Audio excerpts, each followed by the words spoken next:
Non, on va voir.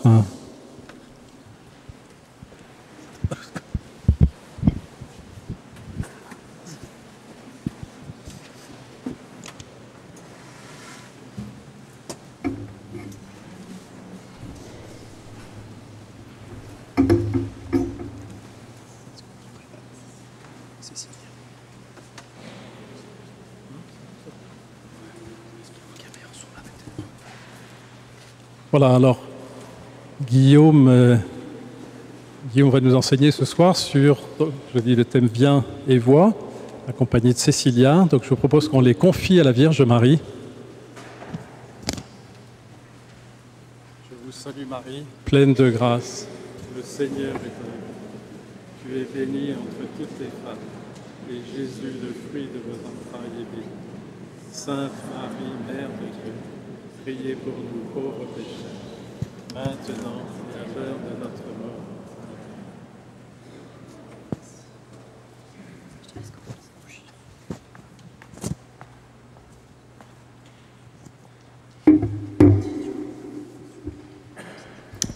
Alors bonsoir à tous. Il y a 2 semaines, vous avez eu un enseignement par Jacques Fichefeu. Autant vous dire que c'est comme demander à un séminariste de passer après une audience générale du pape. Donc je suis très honoré d'être à cette place. Voilà, vous avez vu, traditionnellement, on prie un « Je vous salue Marie » pour les intervenants. Voilà, si vous aviez pu dire un chapelet, ça m'aurait arrangé. Mais je crois qu'on n'a pas trop le temps. Depuis le début de l'année, nous avons repris ensemble les piliers du groupe de prière. La louange, accueillir Jésus qui vient me visiter, l'adoration. Et ainsi, avoir un cœur de louange, accueillir Jésus en nous, l'adorer doit nous pousser à l'annoncer. Donc ce soir, je voulais vous dire quelques mots sur pourquoi, à qui et comment témoigner de ce que je reçois lors de ces soirées de prière. Donc, premier point, comment parler de Jésus? La première des choses, c'est parce que Jésus nous le demande. Jésus, il nous le demande à un moment assez précis qui est sur la croix. Dans Jean 19, 28, au moment de mourir, après quoi, sachant que désormais tout était achevé pour que l'écriture fût parfaitement accomplie, Jésus dit « J'ai soif ». En mourant sur la croix, Jésus exprime sa soif d'être aimé par chacun de nous et par toute l'humanité. Il le dira bien des siècles plus tard à Sœur Teresa, dans le train qui l'emmenait en retraite à Darjeeling alors qu'elle était une simple religieuse dans sa première congrégation. Et il lui redira cette parole « J'ai soif de toi, de ton amour ». Mère Teresa fondera alors les missionnaires de la charité qui n'ont de cesse depuis d'épancher la soif du Christ au travers du service des plus pauvres. Dans toutes les chapelles des missionnaires de la charité, à côté du crucifix, vous avez écrit « I thirst », j'ai soif. Une missionnaire de la charité, quand elle se lève le matin, elle ne se lève pas pour aider les pauvres, elle se lève pour épancher la soif du Christ. Et ça, c'est incroyable. Nous aussi, nous pouvons épancher la soif du Christ, cette soif que le Christ a d'être aimé, en emmenant à lui de nouveaux aimants. Jésus nous le demande également une fois ressuscité, et il leur dit « Allez dans le monde entier, proclamez l'Évangile à toute la création ». Dans cette phrase, il n'y a pas de condition, il n'y a pas de « allez peut-être, si vous avez le temps, si vous voulez ». Non, allez dans le monde entier, proclamez à l'Évangile toute la création. Donc premier point, Jésus nous le demande. Deuxième point, Jésus nous le redemande. Dans les années 1670, il apparaît plusieurs fois à Paray-le-Monial à une religieuse, Marguerite Marie. Lors d'une apparition, il lui dit « J'ai soif, mais d'une soif si ardente d'être aimé des hommes au Saint-Sacrement que cette soif me consume et je ne trouve personne qui s'efforce de me désaltérer pour rendre quelque retour à mon amour. » Soyons certains que Jésus a encore soif de l'amour de chacun de nous aujourd'hui. Pourquoi parler de Jésus?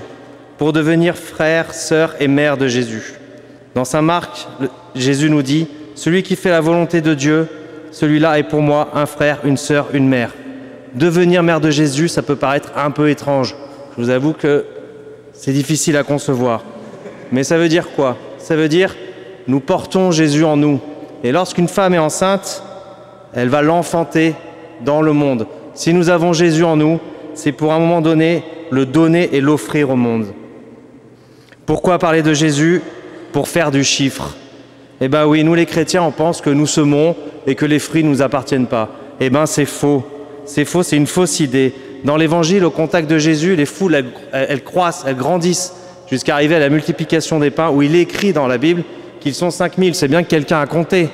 D'accord? Pour ceux qui regardent The Chosen, Saint Matthieu est tout le temps en train de gratter sur ses tablettes. Donc c'est pas pour rien. Ok? Donc au contact du Christ, notre groupe de prière doit grandir. Pourquoi parler de Jésus? Pour ne pas se payer la honte. La honte de qui? La honte de Saint Pierre, le pauvre. La honte de Saint Pierre qui a renié 3 fois le Christ, qui entend le coq chanter et qui se retrouve couvert de honte. On n'a pas envie d'arriver là-haut et de dire « Ah mince, j'ai honte de ne pas avoir parlé de Jésus ». Avant que le coq ait chanté « Aujourd'hui, tu m'auras renié 3 fois » et sortant dehors, il pleura amèrement. Ainsi, devenons alectorophobes. Alors l'actorophobie, c'est la phobie des coqs. Pour ceux qui ne retiennent pas le mot, vous pouvez remplacer par cocaphobe, mais il n'existe pas. Donc, ayons la phobie du coq, faisons éteindre le chant du coq dans notre cœur pour ne pas avoir honte. En même temps, ne culpabilisons pas, parce que lorsque nous allons arriver en haut, c'est Saint Pierre qui nous accueillera et il n'aura pas grand-chose à nous dire sur ce point. Deuxième point, à qui parler de Jésus? On peut parler de Jésus au monde. Le monde, ce sont les personnes qui n'ont aucun lien avec la foi, ce que le pape François appelle les périphéries. Vous pouvez parler de Jésus à la foule.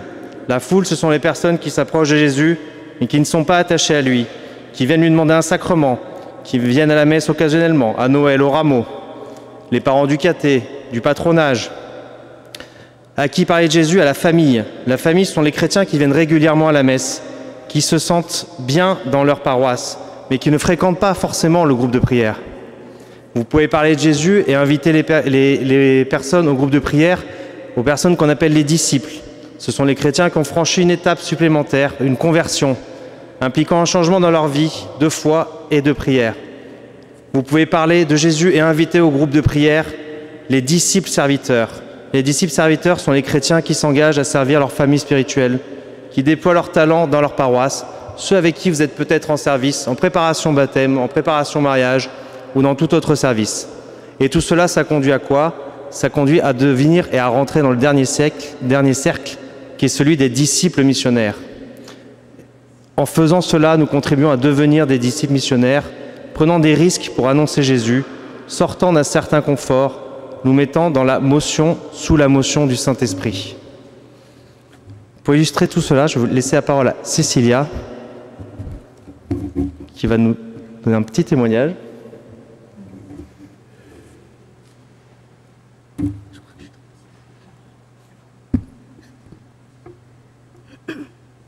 Alors bonsoir, donc je me présente, je m'appelle Cécilia, j'ai 21 ans. Si je suis ici ce soir, c'est pour vous raconter mon histoire avec Jésus. Donc tout a commencé lorsque je travaillais en tant que nounou chez Guillaume et Laetitia. Là-bas, j'ai rencontré donc Stéphanie. Stéphanie qui, lors d'une discussion, me demande si je suis baptisée. Je réponds que non, mais cela serait mon souhait. Par la suite, elle en parle donc à Guillaume qui me dit qu'il va m'envoyer le numéro de Mathieu et de Jeanne qui font la préparation au baptême. Donc pour être précise, il me l'envoie le 8 mai.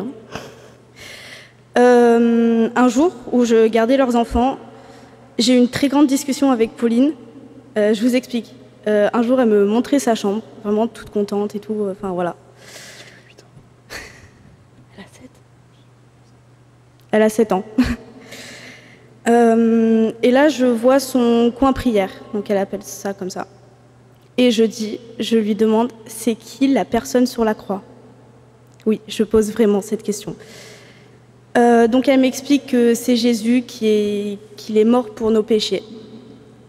Et je lui dis, mais d'accord, mais pourquoi tu as un endroit où tu peux prier dans ta chambre alors que tu peux prier avec tes parents? Elle me dit, si je ressens le besoin, je peux prier toute seule, en prenant le temps qu'il faut et en ayant le cœur ouvert. choquée et admirative. J'étais à la limite de prendre des notes, réellement. Lorsque je reçois le numéro de Mathieu et de Jeanne, je me décide donc à l'appeler. Petite anecdote, quand j'entendais le bip de la sonnerie du téléphone, j'étais en mode « je vais raccrocher, je ne sais pas quoi leur dire, réellement pas ». Bon, au final, il a répondu. Merci. Bref, premier cours de catéchisme, je me sens très bien accueillie, c'était parfait. On répond à mes questions, c'était génial. Le lendemain, je vais faire mes petites courses à la librairie Saint-Joseph. Ensuite, je revois une amie avec qui j'ai fait mon CAP et je lui explique que je vais suivre des cours de catéchisme et voilà. Elle me dit mais tu sais que moi je vais à l'église tous les dimanches. Je fais ah bon. De là, elle me propose de m'emmener avec elle, vu que je suis très timide. Donc voilà. Ensuite, on est allé à ma première messe du coup. C'était génial. Elle m'expliquait ce que les prêtres faisaient. J'étais admirative, mais réellement. Et j'étais tellement joyeuse, mais aussi dans l'incompréhension parce que je ne comprenais pas réellement ce qui se passait en fait. Je commence donc à en parler à mes proches, dont ma meilleure amie. Un samedi soir, elle me propose de sortir. Je lui dis pas de souci, par contre, demain, je vais à la messe. Et je veux réellement pas la rater. Je lui propose donc de m'accompagner et elle accepte volontiers. J'étais trop contente. À la fin, elle se confie à moi et me remercie en me disant que cela faisait 10 ans qu'elle était fâchée avec Jésus, qu'elle n'avait pas été à la messe et que c'était le plus beau cadeau que je puisse lui faire. J'ai réellement rien fait, mais bon. Plus tard, mon cheminement vers Dieu continuait tranquillement. Je commençais à travailler donc chez Jessica et Augustin. On parle et soudainement j'aperçois la statue de la Sainte Famille, mais vraiment juste au-dessus de ma tête, sur une étagère.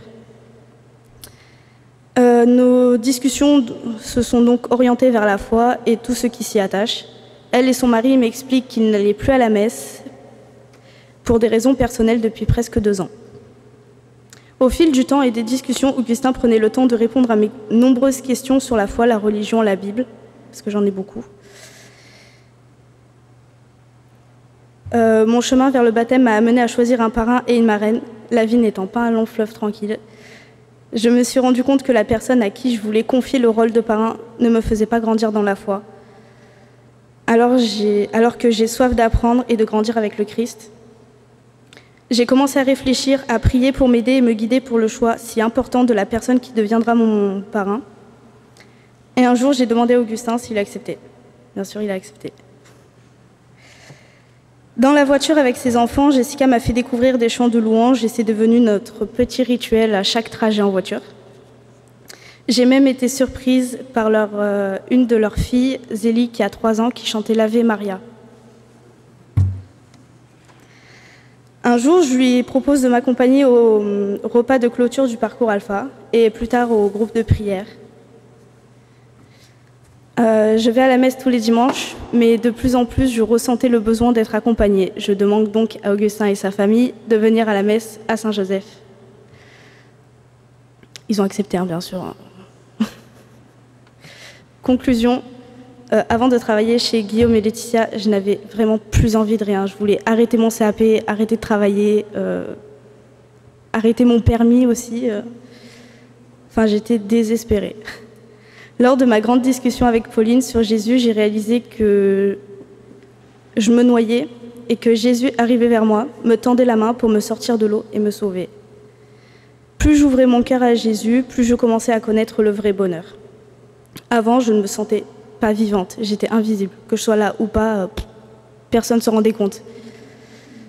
En fait, je me rends compte que Jésus était pas loin et qu'il a mis sur ma route la famille de Guillaume et Laetitia ainsi que la famille de Jessica et Augustin afin de me guider vers lui, vers le vrai bonheur, réel bonheur. Et je les remercie. À présent, à l'approche de mon baptême, je me sens vivante, épanouie et je croque la vie à pleines dents. Ce que je vis, le trésor qui a été mis sur mon chemin, je ne veux pas le garder pour moi, mais l'offrir en témoignage à tous ceux qui m'entourent et peut-être ouvrir leur cœur à l'amour de Jésus. Merci à tous.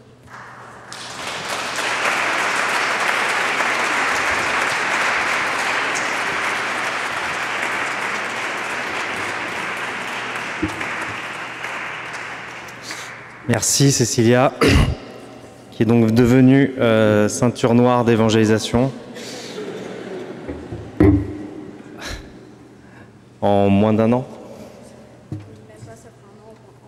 Ça fera un an en mai. Voilà. Vous êtes tous chaleureusement invités à son baptême la nuit de Pâques, ici même. Alors, du coup, on a vu pourquoi parler de Jésus, à qui parler de Jésus. Dernier point, comment parler de Jésus. Première chose, en lui demandant sa grâce. C'est ce que nous allons faire ce soir, particulièrement. Et surtout, nous allons repartir en étant certains que nous avons reçu cette grâce. Mais, comme le dit saint Paul, il ne faudra pas laisser sans effet la grâce reçue ce soir.